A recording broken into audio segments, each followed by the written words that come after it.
Mars, the red planet, is in trouble. Something has perturbed its orbit. Mars is off track and plunging toward the Sun. Problem is, that trajectory puts the red planet on a collision course with Earth.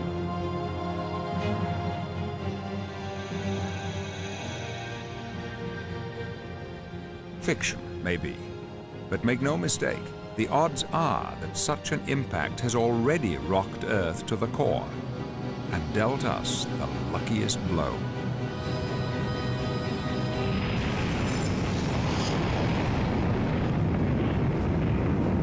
The Earth apparently really was hit by something nearly the size of Mars. We got a moon out of the deal, and it was a good job, too, because the Earth would be a very different place today if we didn't have the moon. Our moonless proto-Earth, awaiting that lucky strike. Earth Mark I, the planet that existed before the moon-forming impact, was completely destroyed by this impact event. And the Earth that we live on today, Earth Mark II, is a completely different planet than it would have been had the moon-forming impact not occurred. It's a simple question, but only recently have scientists pondered, what if we had no moon?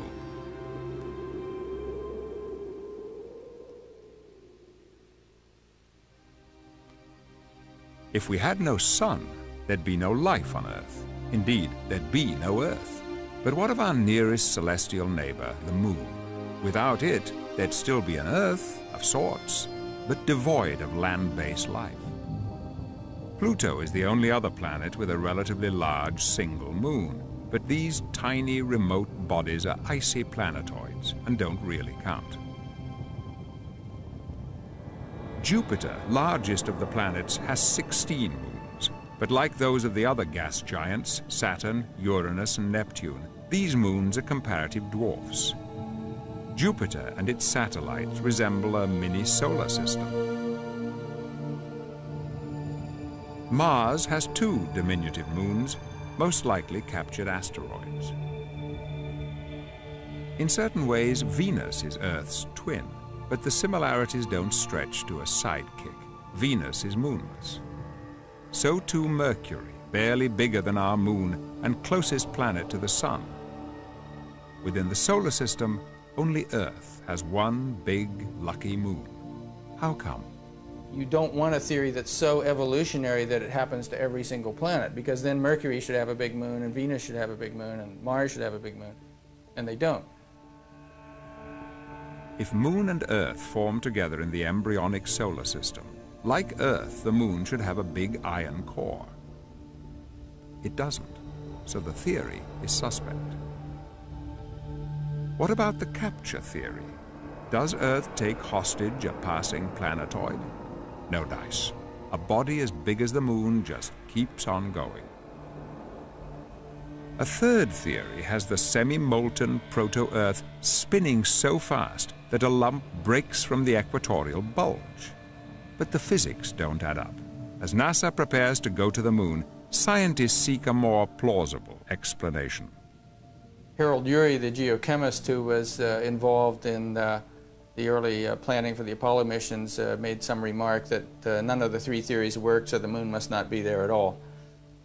But the Moon is there, and from 1969, 6 missions ferry 12 astronauts to the lunar surface. I was strolling on the moon one day. But the first Apollo landings are about flags and footprints. Later, though, astronauts look for so-called Genesis rocks, material dating back to the formation of the Moon.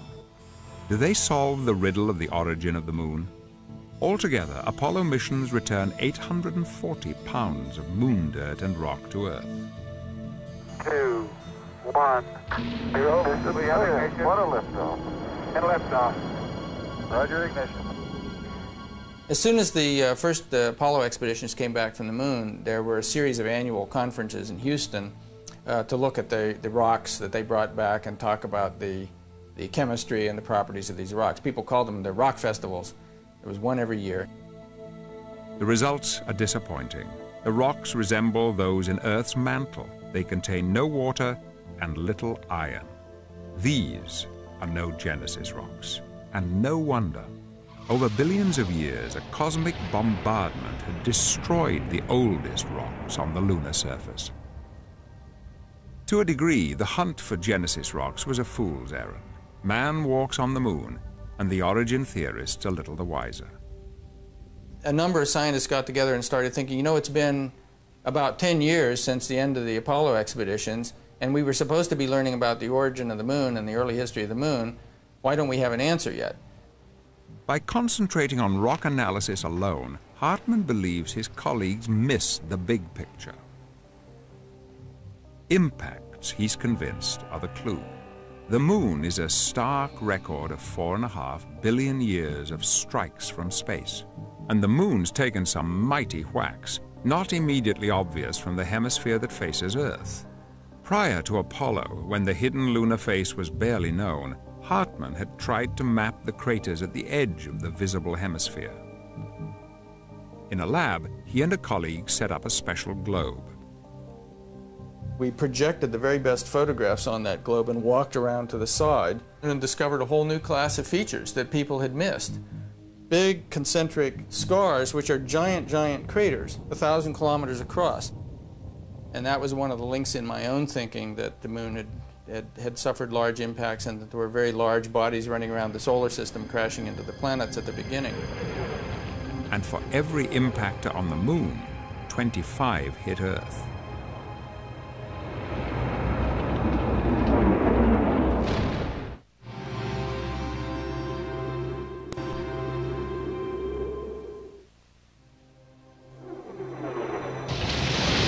By 1984, Hartmann is certain. The small iron core, the bone-dry rocks like those in Earth's mantle, the moon has to be formed from the mother of all impacts. That impactor has to be the size of a planet.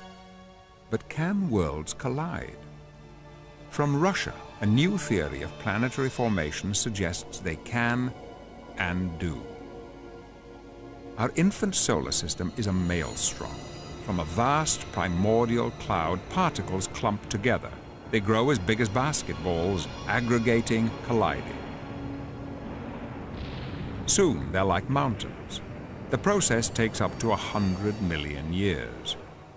We're in the final stages of shaking out the planets.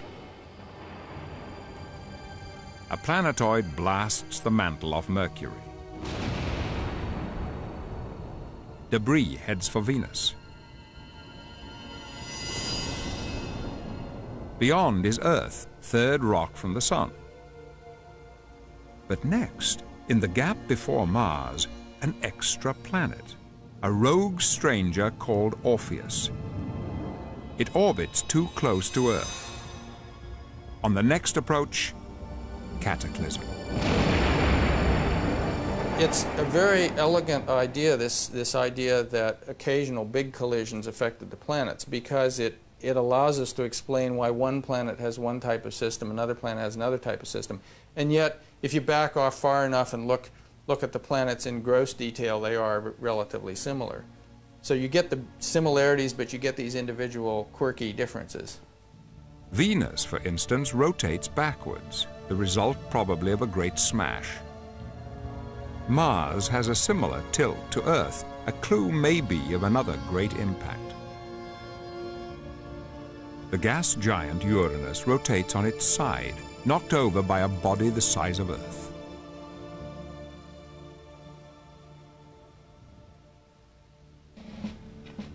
Enter a world leader on impacts.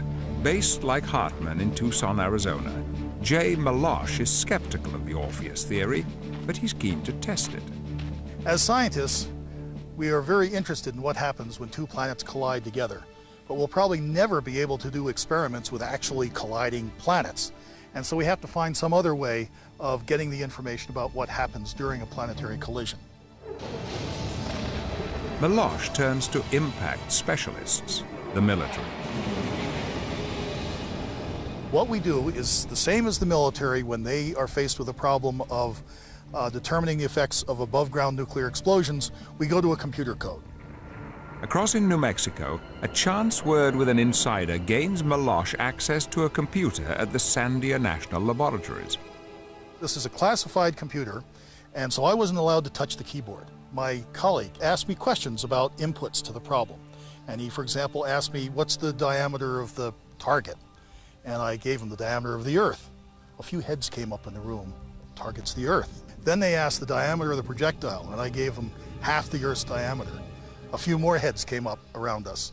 And then the velocity of the impact, 11 kilometers per second.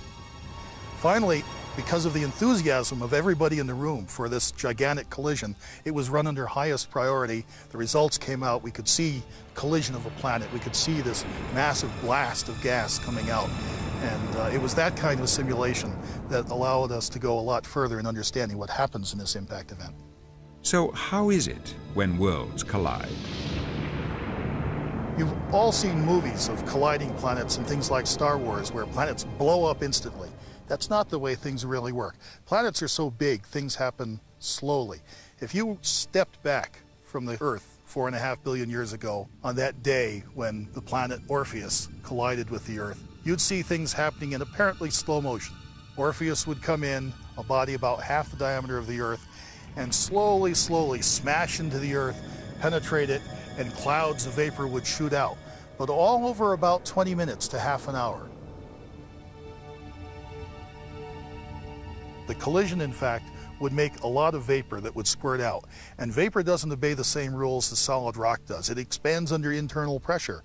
And that actually allows a fair amount of material to get into orbit around the Earth. Hartmann gives us the impact. Meloche puts the debris into orbit.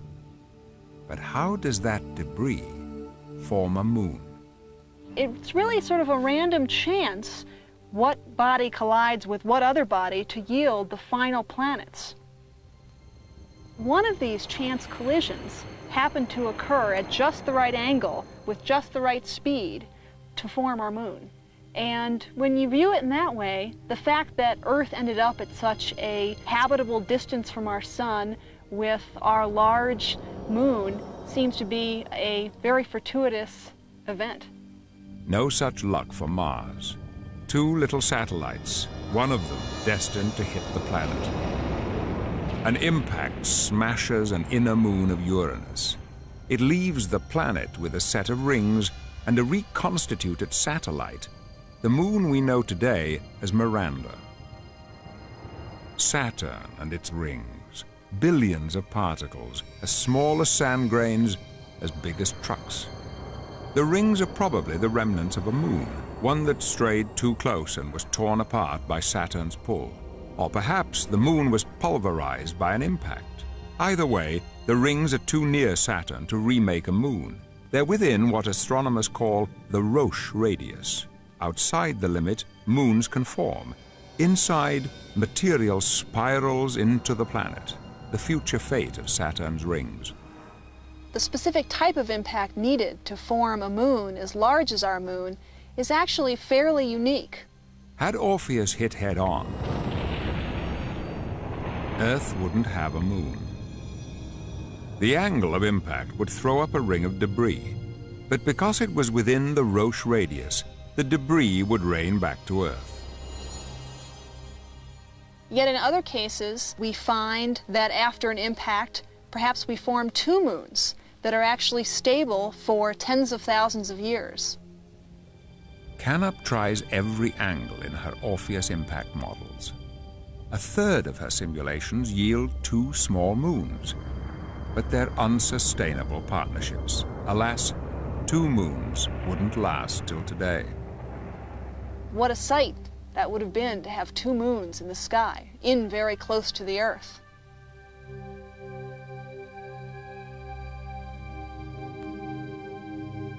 With 2 moons, the smaller inner moon either falls to Earth, or the moons ultimately collide.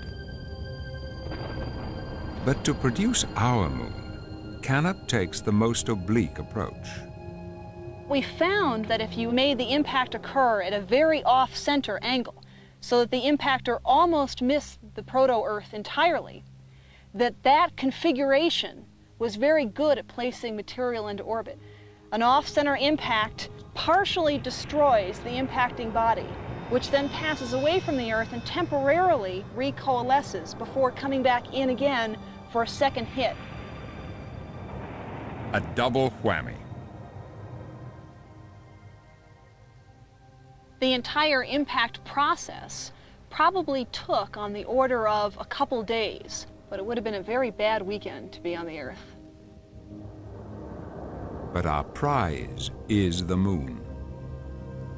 It forms just outside the Roche radius, 14,000 miles from the surface of Earth Mark II. Accumulating ejecta from a hot disk of debris, our Moon rapidly coalesces in from just 1 to 100 years. If we had been on the Earth right as the Moon formed, say 100 years after the impact, the Moon would have been truly an enormous sight in the night sky. When you viewed the Moon right after it formed, it would have appeared 15 times as large in the night sky as it does today.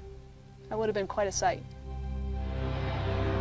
On our devastated planet, it's hell on Earth. Volcanoes spew. The crust heaves. Lava rolls like an ocean. The Moon is so close that rock and magma are tidal. The lunar pull is 4,000 times greater than today. Earth writhes and belches. In the seas, every wave is a tsunami. Gradually, through 4.5 billion years, Earth cools and calms. Initially, vast tidal forces cause the Moon to rapidly pull away. The spin of both bodies slows. Our day lengthens from 4 hours to 24. Tidal action continues to slow the spin of Earth and keep the Moon in retreat. Scientists know by examining rock layers called tidal rhythmites. They show the frequency of prehistoric tides. Marjorie Chan of the University of Utah hunts rhythmites in Big Cottonwood Canyon.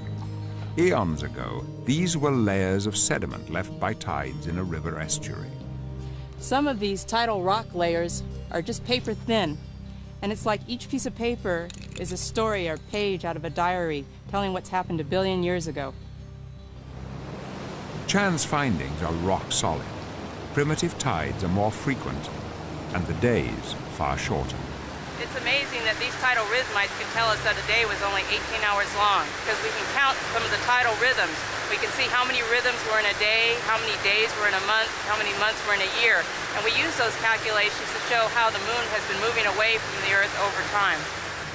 From 14,000 miles at the start, the Moon is now 234,000 miles from Earth. Today, when all three bodies align, the Moon can precisely cover the Sun. On Earth, we see it as a total eclipse, an astonishing cosmic coincidence.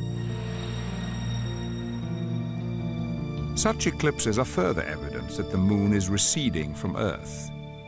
This is a total eclipse today, but it looked like this when the Moon was closer to Earth.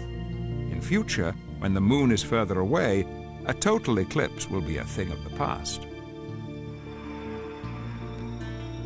Ancient eclipse records reveal that as little as 2,000 years ago, day length is fractionally shorter than today. Had it been constant, the solar eclipse of 136 BC would have followed this line of totality. Instead, because the day was then shorter by a 20th of a second, totality sweeps east through Babylon. More than a quarter century ago, Apollo astronauts set up reflectors on the Moon. Today, they're targets for astronomers at the McDonnell Observatory, Texas. By bouncing laser beams off the reflectors, the speed at which the Moon is receding can be measured to within a hair's breadth. The gap is widening by 1.5 inches a year. From this, over 4.5 billion years, the Moon in our skies has shrunk to this. The Moon's gravitational pull keeps Earth on an even keel, an average tilt of 23 degrees. By contrast, Mars lacks a big moon stabilizer. Consequently, it wobbles on its axis. over millions of years, the tilt can vary from 0 to 90 degrees, playing havoc with its climate. Imagine Earth like this. In Paris, at the Bureau de Longitude, astronomer Jacques Lascar does just that. What would happen to Earth, he wonders, without our big, lucky moon? First, he models Earth with the moon. Our axis may move in a circle, but always at 23 degrees. Remove the moon, and the circular movement slows, but Earth goes loco. Lascar's calculations spell chaos. Take out the moon, and we lose all stability. Earth reels around the inner solar system. Lascar has no doubt we depend utterly on our partner in space. If we had no moon, the axis of the Earth will wobble chaotically between 0 degree and 90 degree. And the climate on the Earth would change dramatically. So we can say that the moon is a climate regulator for the Earth. Even with the moon, Earth suffers mini wobbles. As a member of a NASA team seeking the origins of life, Lynn Rothschild knows that even the smallest change in tilt has profound effects. There's some researchers in Germany that have proposed that the reason that civilization on Earth started in the Nile Delta region and not the Sahara, where there were large groups of humans at the time, was because of the obliquity of the Earth shifting less than a degree. North Africa's lush Sahara turns brown and barren. Today, it's Earth's biggest desert, product of a planetary teeter. Without the moon, we would be getting shifts in obliquity of 20, 30 degrees, 40 degrees, 50, more. And so compare that to this change in obliquity of less than 1 degree that caused the mass migration of humans, and you can start to imagine what a serious issue this would be for life on Earth. So, as we lose the moon, there's cause for concern. Could this be Egypt as Earth starts to wobble? Is this the Sahara of the future? Does Antarctica become a blazing desert? These are the prospects if we lose the moon and Earth tips over. You suddenly have summers that are incredibly hot. Over land, you're talking about maybe over 100 degrees centigrade, over the boiling temperature of water. On the other hand, you have winters where you're well below freezing, maybe as cold as even dry ice, incredibly cold temperatures. Ice sheets advance and retreat across the equator. Worse still, as Earth wobbles chaotically, the polar caps melt, the oceans flood, islands disappear, our coastal cities are inundated.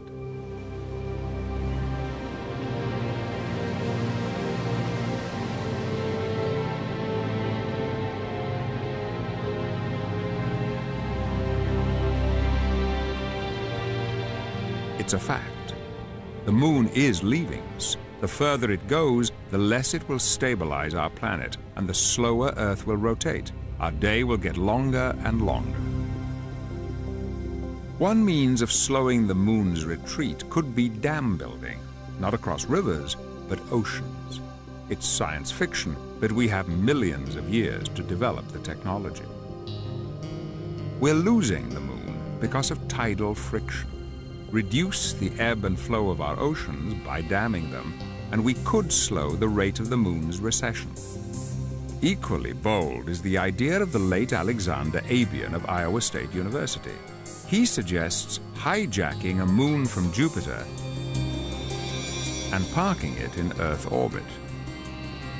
This moon, Europa, is big enough for the job. It doesn't replace the moon. Europa just helps keep our planet upright as the influence of our moon declines.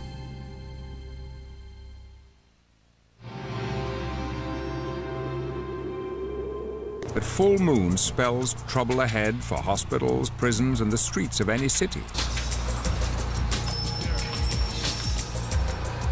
It just seems as though something tends to happen when it gets a full moon.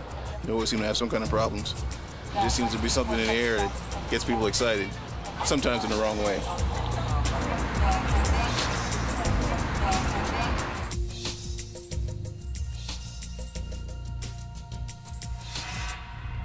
From new moon to full moon, science explains the lunar phases. They're because only half the moon is sunlit, and we see a varying amount of that half.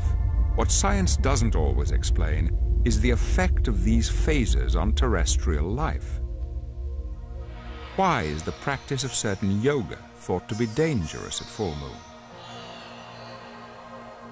Are more babies born at full moon? Does the moon's 29.5-day orbit of Earth, the lunar month, influence the menstrual cycle? For primitive man, full moon means that he has light to hunt. There's a theory that this has locked the menstrual cycle to the lunar cycle. While men hunt, women can afford to be infertile.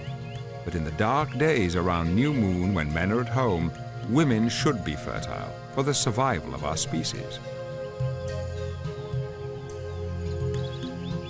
In nature, once a year, Pololo worms rise to the ocean surface to mate on the night before a new moon.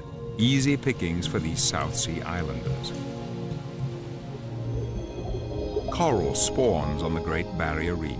It only happens at full moon in November, the lunar signal for 1,000 species to reproduce.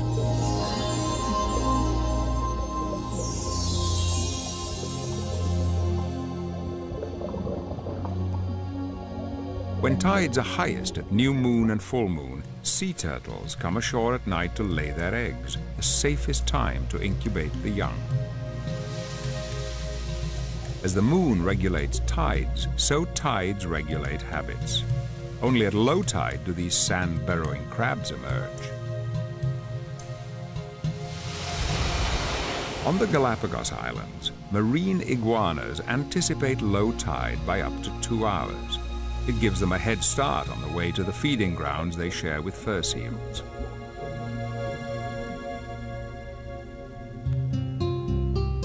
The French wine harvest. Growers here believe that at full moon, lunar influence is high and maximum energy flows to the grape.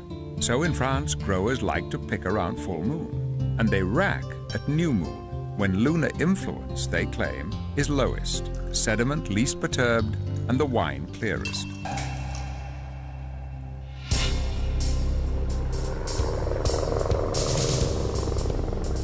Life on Earth is undoubtedly subject to the rhythms of the moon.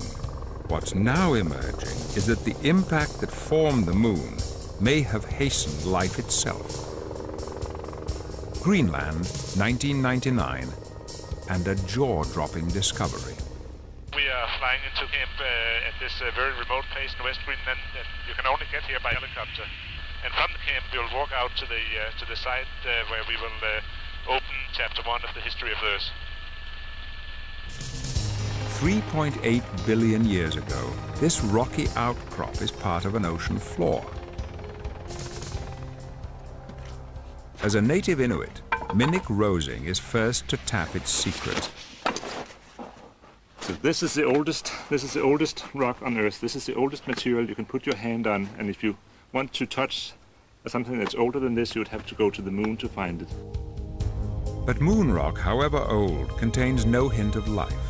Back on Earth, Rosing's Greenland rock does, and that's his great discovery. These layers contain carbon, evidence of complex plankton.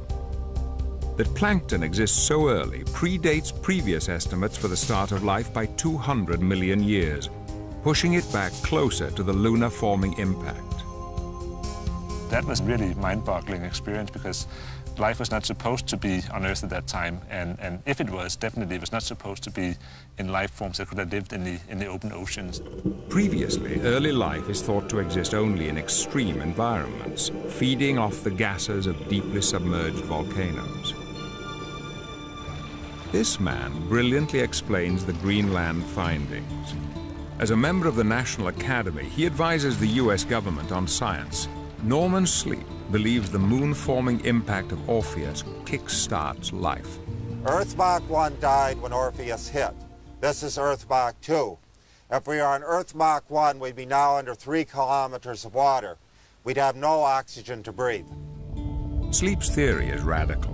Orpheus blows off half the oceans of Earth Mach 1 and conjures a new atmosphere.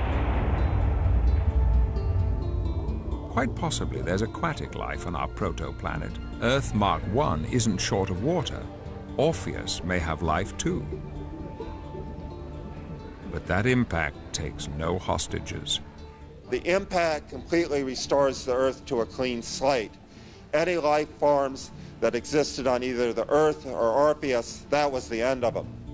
But his hunch is that Orpheus actually kindles life on Earth. There may be a direct connection between life getting going on the Earth and the moon-forming impact. Sleep believes that, like Earth Mark I, Orpheus has an iron core. On computer, these cores are blue. So violent is the impact, they merge. When Orpheus hit, large amounts of iron were mixed into the Earth. This iron reacted with water, produced hydrogen. This produced a reducing atmosphere, which is essential for life getting going. Pass electricity through it, like lightning, and the precursors of life may spark. In 1952, a celebrated experiment does just that. Simple amino acids are created in a test tube by Hal Urey and this man, Stanley Miller. But they lose favor as colleagues insist early Earth lacks the right conditions, a so-called reducing atmosphere. But now we know the Orpheus impact may have produced that atmosphere.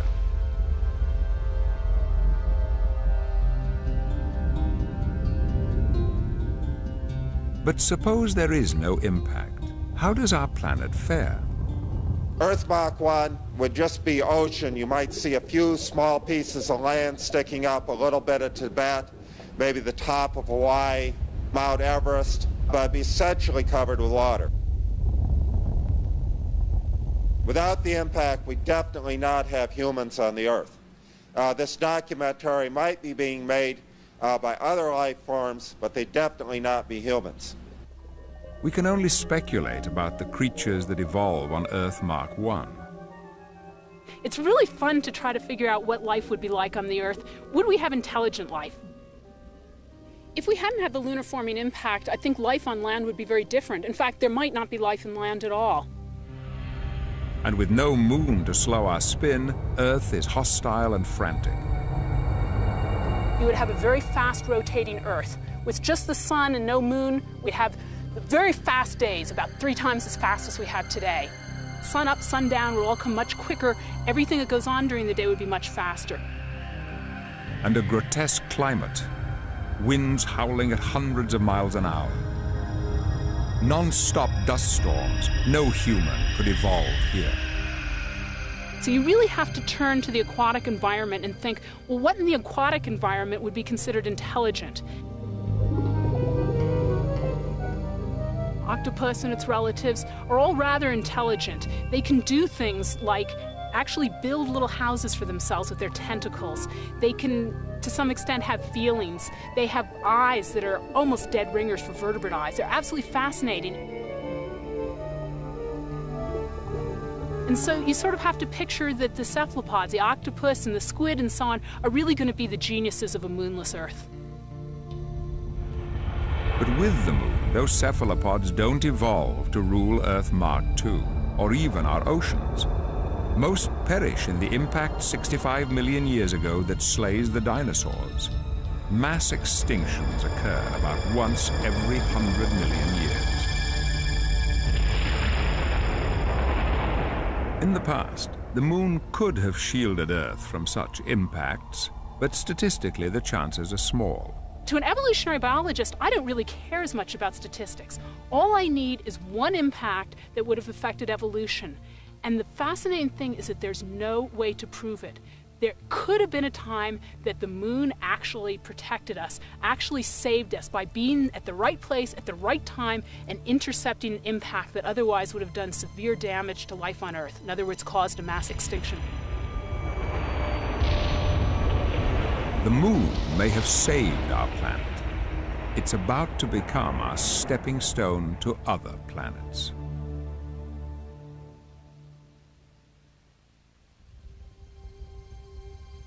As chance is a very important aspect in planetary growth, the moon can be viewed as a symbol of luck. If a tiny dust grain were moved very slightly, early in the history of planetary growth, by the width of a human hair even. That could affect a collision 1 million years later. Orpheus might have missed Earth altogether. Perhaps sending it careening into Venus.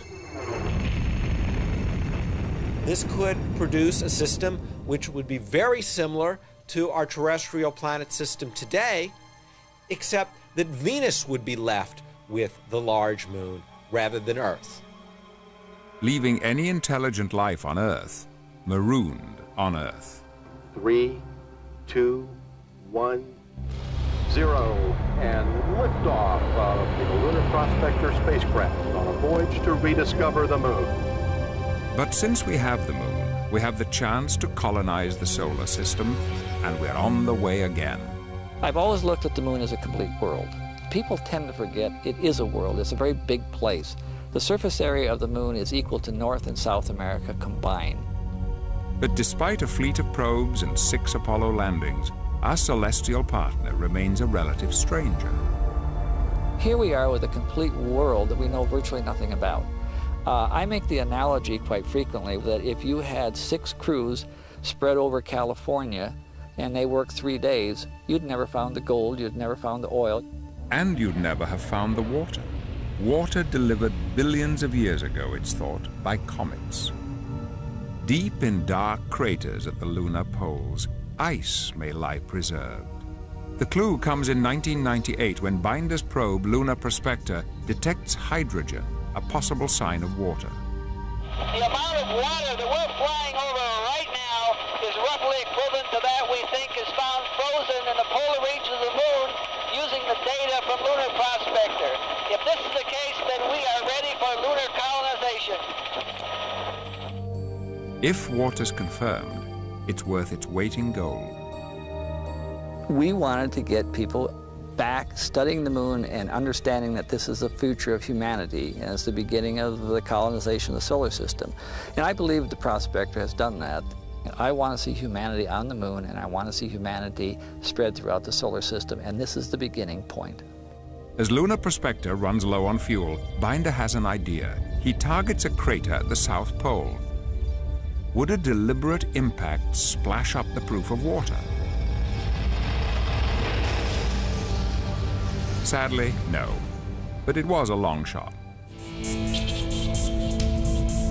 David Gump is the new generation, a space entrepreneur who plans a commercially funded mission to the moon.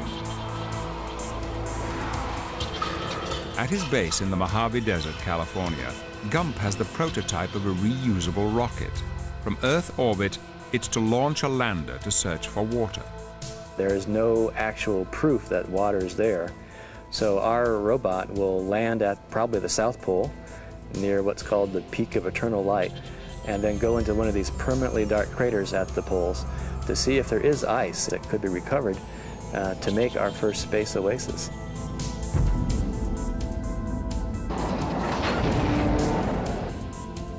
If we can confirm that useful quantities of water actually exist at the lunar poles, it means we could refuel our spaceships there, and it means that missions to Mars and missions deeper into the solar system finally become feasible. It's the first time we could actually sort of live off the land as we explore space. Gump's vision hinges on lunar water. It sustains life and, split into liquid hydrogen and liquid oxygen, makes rocket fuel. His moon is a spaceport. I think the moon is crucial to having a stepping stone to the rest of the solar system. The solar system is a really big place, so having a training ground where we can prove ourselves and our equipment close to home, so if there is a problem, you can call for help, is crucially important. If you're on the way to Mars and you have a problem, you're pooched. If there's water, lunar colonies are next, but not the cool modules of science fiction. More the adobe structures of the Mexican deserts and the U.S. Southwest. Moon pioneers will fashion their accommodation from lunar dirt. NASA is taking note. The next time when we go to the moon, our suits are going to be very high technology, but we will have to depend on basic natural resources for our dwellings. The watchword is economy, living off the land. the first moon dwellings could resemble these huts at a museum of traditional building in California. Every pound of material we carry from here to the moon, it costs 2 to 3 pounds of gold.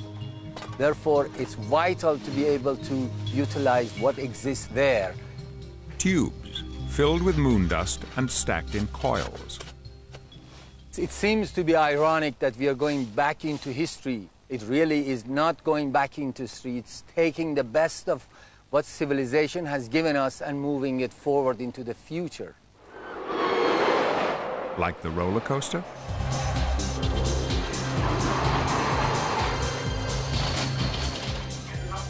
Here, space architect Thangavelu meets rocket scientist Anthony Zupero. The topic is transportation and the cheapest way to get off the moon. You think this is going to be similar to what we find on the moon, right? I suspect so. Could this lift us from the moon? A magnetic levitation ride that puts us on course for Mars. NASA is funding development. With 1/6 the gravity of Earth, it's 100 times cheaper to launch space vehicles from the moon. But imagine spending 3 years in here, headed for Jupiter.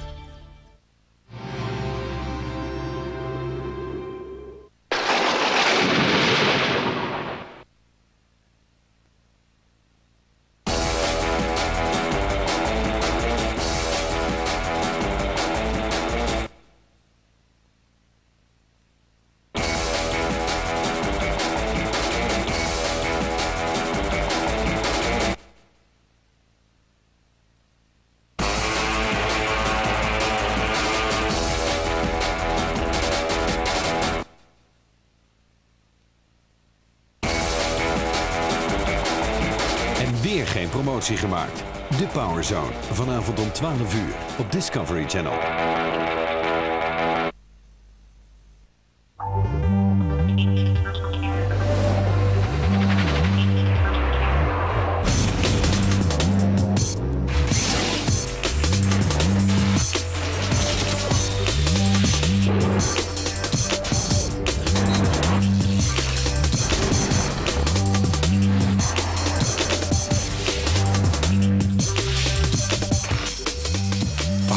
Met Discovery. Drenkeling Zuidkant Maasbrug over. Waar we ook zijn. Wie we ook zijn. Allemaal delen we die fascinatie voor het licht dat onze adem doet stokken. Signalement vrachtauto, grijze Saab, kenteken IF36GD. Donderdagavond op Discovery is Crime Nights. Elke donderdag vanaf 9 uur.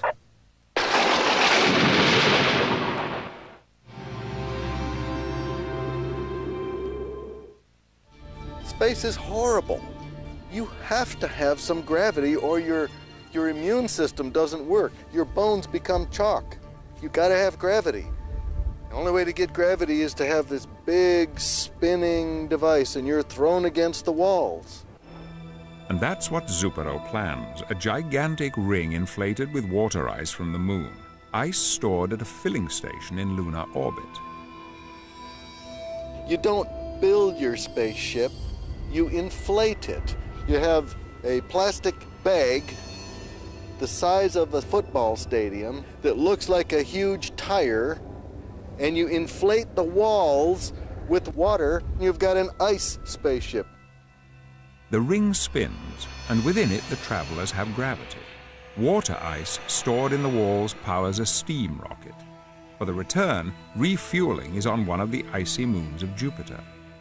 I never would have figured that a steam-powered rocket, a clunker, would take 100 times more than the next best rocket.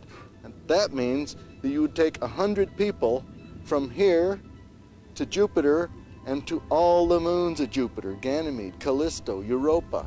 Absolutely incredible. All that Zupero needs to make his steam rocket work is the power plant from a nuclear submarine. He might also recruit some submariners. Submarines were the first platforms that the space program turned to find out how people would react to long-duration trips in isolation with just each other. And they learned a lot from the submariners. And I think submariners are the kind of people who'd be interested and who would find the opportunity to do something like that an exciting prospect. The drawback for the moment is the nuclear factor. A world that would permit nuclear explosive propelled spacecraft would be far different from the present. Nuclear weapons would be totally abolished. If we should ever achieve that agreeable social order, marvelous opportunities abound. As a yachtsman, Solem draws a parallel with his own nuclear spacecraft, Medusa. Well, what this beautiful America's Cup yacht, America One, has in common with the Medusa spacecraft is the spinnaker. The spinnaker is a very lightweight sail launched ahead of the craft, and it's driven directly by the wind. In the case of the spacecraft, this would be driven by a series of nuclear explosions. Medusa needs the moon because the nuclear explosives that propel the spinnaker are encased in moon dust. Medusa can travel at tens of millions of miles an hour. Medusa is capable of providing us with interplanetary travel on very human timescales.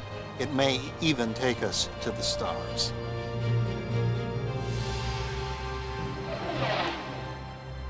And around those stars, are there planets that bloom like Earth? Or does such a flowering need the luck that spawned our moon? Now that we're discovering planets around other stars, how important is a moon in creating an Earth-like environment? If we have 100 planets around other stars, and 50 of them have Earth-like planets, out of those 50 Earth-like planets, are they all like the Earth, or do you only get something that's really like the Earth if you have a moon going around it? Recently, we've begun to ask the question, how likely is it to form an Earth-like planet with a massive moon like our moon in other solar systems?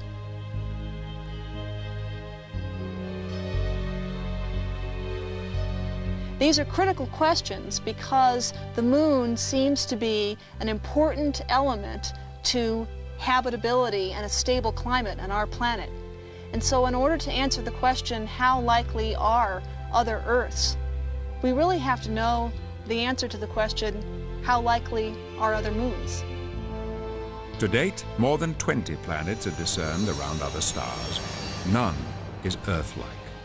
One day, aboard Medusa perhaps, we may spy a tranquil blue planet with a single large moon.